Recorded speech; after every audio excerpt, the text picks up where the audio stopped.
আসসালামু আলাইকুম everyone, welcome back to our new video. কেমন আছেন সবাই? আলহামদুলিল্লাহ আমরা অনেক ভালো আছি। তো সকাল সকাল উঠে আম্মু তার মেয়ের জামাইয়ের জন্য রুটি বানিয়ে নিল, সাথে ছিল মাংস, ডিম, আলু ভাজি। এরপরে আমি অনেকক্ষণ আমার মামনির সাথে শুয়ে শুয়ে গল্প করছিলাম। সে অনেক গল্প করছিল আমার সাথে, আমরা এগুলো নিয়ে অনেক মজা করছি। আর আমার বোন এই ভিডিওটা আমাকে করে দিল। তো এখনও তাকে অনেক বেশি মিস করছি, যেহেতু আমি ঢাকায় চলে আসছি। এরপরে হচ্ছে আজকে আমরা হাজীগঞ্জ যাব। আমাদের হাজীগঞ্জে অনেক মজার মজার ফুচকা পাওয়া যায়। মূল টার্গেট হচ্ছে আজকে আমি ফুচকা খাবো। অনেক দিন আমি ফুচকা খাই না, আর হাজীগঞ্জের ফুচকাটা অনেক দিন হয়েছে খাই না। আর বাড়িতেও ফুচকালা এসেছে, ওদের ফুচকাটা খুব একটা মজা হয় না। তো মাইশা নিল, এরপরে আইসক্রিম কিনলো। অ্যান্ড দেন আমি মাসাবের জন্য একটা আইসক্রিম নিলাম, বাট সে খায়নি।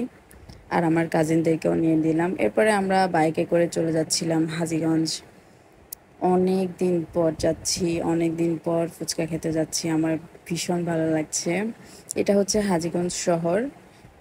শহরটা ছোটোখাটো হলেও অনেক উন্নত। হাজীগঞ্জ শহরটা, এখানে লাইনের গ্যাস, মানে খুবই উন্নত মানের একটা শহর আমাদের পাশেই। তো এরপর আমরা ফুচকা খেতে চলে আসি। এটা হচ্ছে নদীর পাড়ে, মানে ব্রিজের উপরে। এটা অনেক বড় নদী, যেহেতু রাতের বেলা তাই খুব একটা দেখা যাচ্ছিল না। এরপরে নিয়ে নিলাম ফুচকা। আমি 2 প্লেট ফুচকা খাই, খুবই ঝাল করে। অ্যান্ড দেন অপূর্ব বাসায় এসে আবারও বাইরে যায় আমার ভাইসহ। আর আসার সময় আমাদের জন্য রেড ব্লু আইসক্রিম অনেক কিছু নিয়ে আসে। যদিও টাকাটা আমার ভাইয়ের পক্ষ থেকে ছিল, ও সবাইকে ট্রিট দিল। অ্যান্ড দেন আমরা আজকে নারিকেল পুলি বানাচ্ছিলাম অপূর্বর জন্য। ওর ফেভারিট খাবার হচ্ছে, মানে পিঠার মধ্যে নারিকেল পিঠা বেশি পছন্দ করে, তাই ও আসলে আমার আম্মু ওই পিঠাটা বানায়। তো আমরা সবাই মিলে বানিয়ে ফেলাম। অ্যান্ড দেন এই তো এগুলো আমরা নিয়ে আসছিলাম আমাদের ওই বাড়ির থেকে। এরপরে সবাই মিলে চটপটি খাই, চটপটিওয়ালা আসছিল।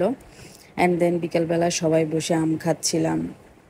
আমগুলো ভীষণ বড় বড় হয়েছে, মাশাল্লাহ।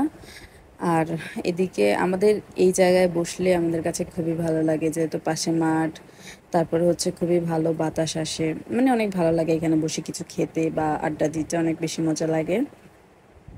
এরপরে এলো ঝালমুড়িওয়ালা, তো সবাই মিলে ঝালমুড়ি নিল। আসলে বাবার বাড়িতে আসলে আমাদের একটু পর পর এটা সেটা খাওয়াই হয়, যেহেতু প্রচুর মানুষ। তো সবাই মিলে এটা সেটা একটু পর পর খাওয়াই হয়। এখানে আসলে আমার খুব একটা ডায়েট করা হয় না। আর মাসাপও ভীষণ এনজয় করে সবার সাথে।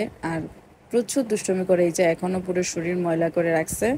তো আমি ওকে বিকেল বেলায় একেবারে ক্লিন করে তারপরে আর বের হতে দিই না বাসা থেকে। এর আগে যত কিছু দুষ্টুমি করে নেয়। অ্যান্ড দেন সন্ধ্যায় আমি, সন্ধ্যায় না সরি, রাতের প্রায় তখন 11:30 বাজে, তখন বসে বসে আমি রেড ব্লু খাচ্ছিলাম। অনেক গরম পড়ছিল আজকে। এরপরে প্রায় রাতের 1টা কি 1:30টার দিকে আমি মেহেদি পরিয়ে আমার বোনকে বলি পরিয়ে দিতে, যেহেতু ডান হাতে নিজেরটা নিজে পরা যায় না। আর আমার বোনও এখন খুবই সুন্দর করে মেহেদি দিতে পারে, আগে পারতো না, এখন অনেক সুন্দর পারে মাশাল্লাহ। সকালবেলা ঘুম থেকে উঠে আমি এখানে বসে বসে চা খাচ্ছিলাম। অ্যান্ড দেন আজকেও আমার মামুনির সাথে অনেক গল্প করছিলাম। আমার মামুনির পুরো নাম হচ্ছে মেহেরি সায়াদ ইয়ারা। আমি তাকে মামুনি ডাকি, বাসার তাকে ইয়ালালা ডাকে। এরপরে আমরা একটু ছবি টবি তুলে নিই। আজকে আমার মন অনেক খারাপ, যেহেতু ঢাকায় চলে যাবো। সো পুরো ভিডিওটি দেখার জন্য অনেক অনেক থ্যাংকস। আল্লাহ হাফেজ।